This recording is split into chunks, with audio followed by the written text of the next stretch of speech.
अगर इन हालात में भी तुम लोग लड़ना चाहते हो तो यह संग्राम सिंह आज तुम्हें वचन देता है बेटे कि इस लड़ाई में तुम लोग हमेशा मुझे अपने से आगे खड़ा पाओगे। उन्होंने हमें एक तोहफा भेजा है, लेकिन इस हक की लड़ाई में शहीद हुए बंगाली बाबू के 13वें तक हम उन्हें 13 तोहफे भेजेंगे। कमिश्नर, तुम्हारा पूरा पुलिस डिपार्टमेंट, तुम्हारी सीआईडी और तुम्हारे तमाम सिपाही अपनी एड़ी चोटी का जोर भी लगा लेगी ना तो ये नहीं पता कर पाएगी कि ये तोहफा किसने भेजा है। एक बात और, घर से निकलने से पहले कुछ खा पी कर निकलना, क्योंकि आज का दिन तेरे लिए बहुत भाग दौड़ का दिन होगा।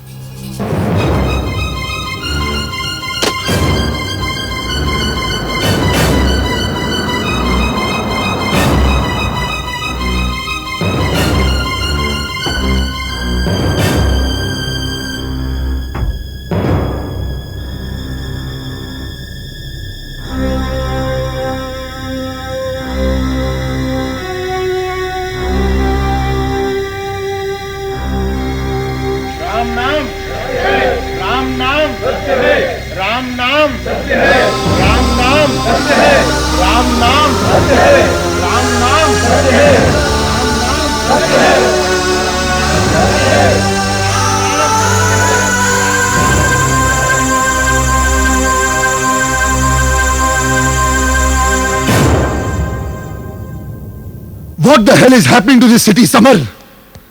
आज सुबह जफर सुपारी भारत नगर की बस्ती बचाने की मुबारकबाद देते हुए एक ऐसा तोहफा देने का वादा करता है जिसे मैं जिंदगी भर नहीं भूलूंगा, और साथ ही मुझे वो फोन पर यह भी बताता है कि उसके आदमी वो तोहफा बजाय मेरे घर के बस्ती में छोड़ाए हैं। और तुम जानते हो वो तोहफा क्या था? क्या था? वो तोहफा उस बस्ती में रहने वाले बंगाली बाबू की लाश थी। क्या? हाँ समर, और साथ ही साथ वो मुझे चैलेंज भी करता है कि मेरे लाख कोशिश करने के बावजूद भी मैं ये प्रूव नहीं कर पाऊंगा कि वो तोहफा यानी कि वो लाश उसने मुझे भेजी थी। अगर यही हाल रहा तो पुलिस पर से तो पब्लिक का विश्वास उठ जाएगा समर। नहीं सर, ऐसे हालात में शहर में नहीं आने दूंगा। इससे पहले कि सफर कोई और चाल चले, मैं उसको अरेस्ट करके कोर्ट से 1 हफ्ते की रिमांड पर ले लूंगा।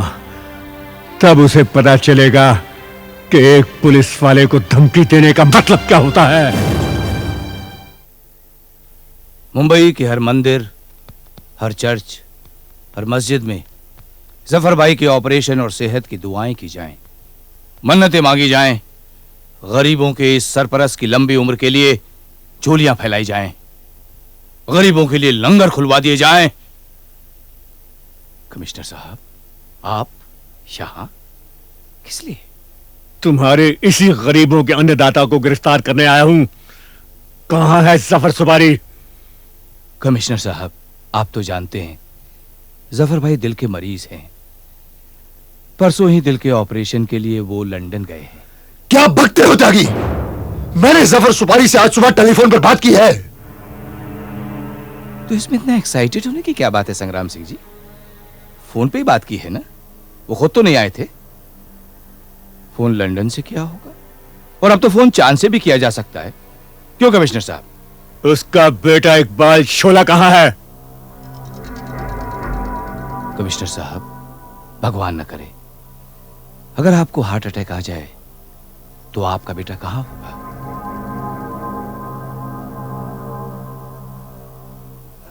जाहिर है हॉस्पिटल में आपके साथ, ना कि किसी डिस्को में अपने दोस्तों के साथ। फिलहाल इकबाल शोला अपने बीमार बाप की तीमारदारी के लिए लंदन गया है। समर, ये झूठ बोल रहा है, बकवास कर रहा है ये। और आप लोगों को यकीन नहीं है तो आप लोग सहार एयरपोर्ट चले जाइए, वहां सिंगापुर एयरलाइंस के रिकॉर्ड्स चेक कर लीजिए, आप लोगों को तसल्ली हो जाएगी। वैसे इस क्लैरिफिकेशन की ना तो मुझे जरूरत है और ना ही जफर भाई को। चलिए सर, इस बार फिर मुजरिम पुलिस से तेज निकला, मगर देखते हैं कहां तक भागता है। आइए सर।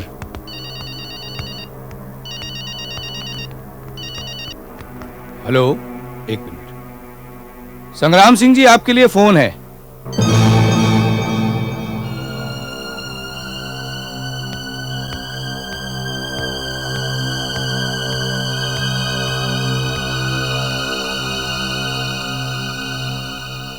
हेलो। नाश्ता करके निकले थे ना? मैंने कहा था ना कि आज बहुत भाग दौड़ का दिन होगा तेरा। तोहफा पसंद आया संग्राम सिंह? ऐसे तोहफे मैं तुझे एक नहीं अनेक भेजूंगा। जैसे तू और तेरा कानून आज लाचार है, हमेशा लाचार रहेगा। जा जा बस्ती जा और उन्हें हौसला दे कि बस्ती से जो भी लाश निकलेगी तेरा कांधा उनके साथ रहेगा।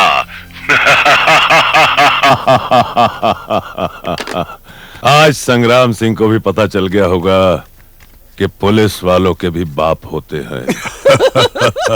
बिल्कुल बिल्कुल सही फरमाया जाफर भाई, आपने बिल्कुल सही फरमाया। एक हम ही तो है जो किसी को अपना बाप बनने का मौका ही नहीं देते ससुरा। इसलिए तो अपने नाम के आगे बाप का नाम नहीं लगाते, भाई लगाते हैं। जैसे कि जाफर भाई, कुबेर भाई, शक्ति भाई, लाखन भाई। लाखन पत्ते बांटो। माफी माफी हुजूर, माफी। काहे की चमड़े का जबान है ससुरा, बहुत जल्दी जल्दी फिसल जाता है। आपका क्यों डांट रहे हो बेचारे को? अपने धंधे में कौन है जो अपने नाम के पीछे भाई नहीं लगाता? कुबेर सेठ मान गए आपको। क्या गेम खेला है?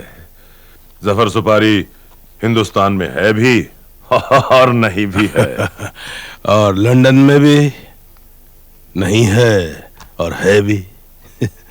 जफर भाई, ऐसे ही मौकों के लिए मैंने हर डिपार्टमेंट में मोहरे पाल रखे हैं।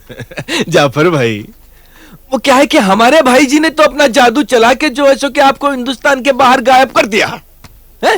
तो अब आप अपना जादू टोना चलाइए ताकि बस्ती खाली हो सके। अब कब तक साहब जी के बोझ तले यूं दबे रहिएगा? लाखन, जफर सुपारी का बाप बोझ उठाया करता था, जफर सुपारी नहीं। बस्ती वालों की गिनती आज से कम होनी शुरू हो गई है। कुछ और टपकेंगे ना तो खुद ब खुद घुटनों के बल चल के कुबेर सेठ के पास आएंगे और अपना अंगूठा काट के कुबेर सेठ के कदमों में डाल देंगे। जहां जी चाहे अंगूठा लगाते रहना।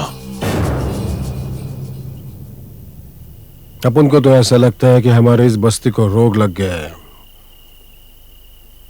हैजे का रोग। हैजे का रोग यानी मौत का रोग। अब देखिए ना, आज हमारा ये बंगाली बाबू चला गया,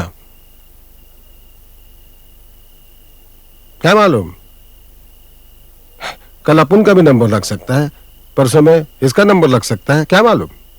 साहब, जान है तो जहान है। सर छुपाने के लिए तो छत कहीं भी मिल सकती है, पर गया हुआ आदमी तो वापस नहीं आ सकता ना साहब। हमारी तो जिंदगी कट गई साहब, पर इसको देखो, कलिज तो इसकी डोली आई है। अगर जसबीर को कुछ हो गया तो मौत के साए में क्या घर बसाएगी।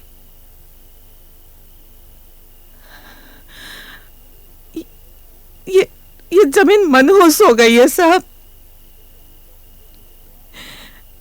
इसके मुंह को खून लग गया है, खून। सच कहती हो सकू भाई, उस रोज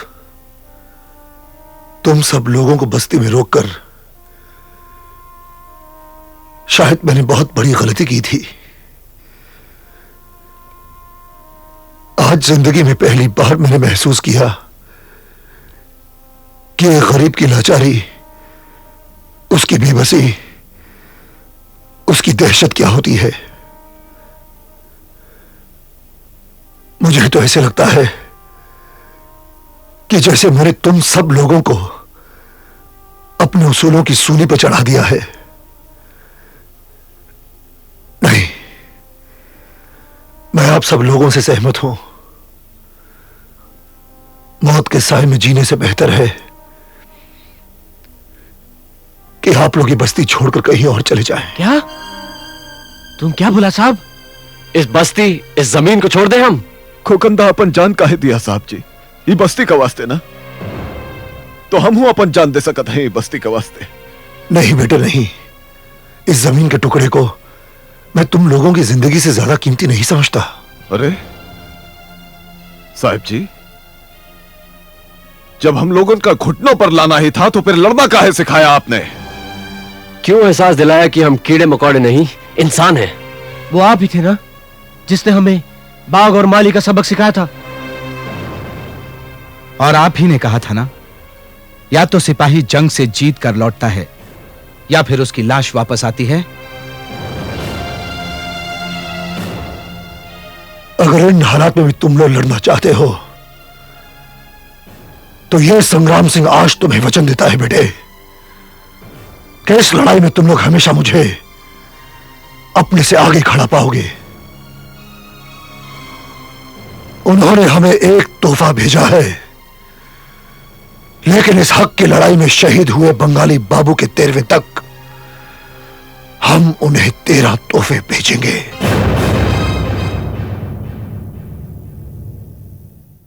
अगर वीडियो पसंद आया तो लाइक, शेयर और सब्सक्राइब जरूर करें।